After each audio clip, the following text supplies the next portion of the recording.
Éphésiens chapitre 1, je lis au nom de Jésus. Salutations. Moi, Paul, je suis apôtre du Christ Jésus parce que Dieu l'a voulu.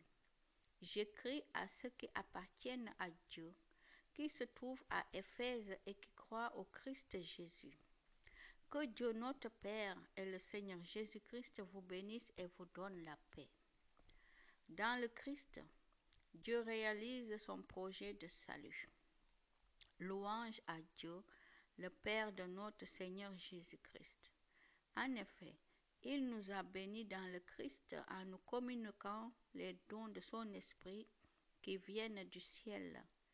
Avant la création du monde, Dieu nous a choisis dans le Christ pour que nous soyons saints et sans défaut devant ses yeux. Dieu nous aime et depuis toujours. Il a voulu que nous devenions ses fils par Jésus-Christ. Il a voulu cela dans sa bonté.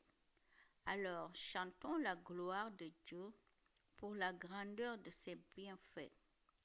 Il nous les donne généreusement par son Fils très aimé. Dans le Christ, par son sang, nous sommes libérés du mal et nos péchés sont pardonnés, tellement la bonté de Dieu est grande. Oui, Dieu nous a couverts de ses bienfaits. Il nous a donné toute la sagesse et l'intelligence. Il nous a fait connaître son mystère, c'est-à-dire ce que, dans sa bonté, il voulait faire dans le Christ depuis toujours. Ce projet, Dieu voulait le réaliser au temps choisi par lui. Rassembler tout ce qui est dans les cieux et ce qui est sur la terre sous un seul chef, le Christ. Et dans le Christ, Dieu nous a donné notre part au salut en nous choisissant d'avance selon son projet. Il a fait tout cela parce qu'il l'a décidé et voulu. Alors, nous qui avons été les premiers à mettre notre espoir dans le Christ, chantons la gloire de Dieu. Dans le Christ, vous aussi, vous avez entendu la parole vraie, la bonne nouvelle qui vous sauve. Ensuite, vous avez cru dans le Christ et Dieu vous a marqué d'un signe. Cette marque, c'est l'Esprit Saint qui l'a promis. Cet Esprit est la première part des biens que nous allons recevoir de Dieu. Nous les posséderons quand nous serons entièrement libérés du mal. Alors, chantons la gloire de Dieu. Paul prie pour les chrétiens.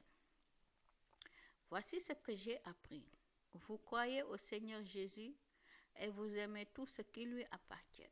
C'est pourquoi, depuis que je sais cela, je dis vos noms quand je prie et sans cesse je remercie Dieu à cause de vous.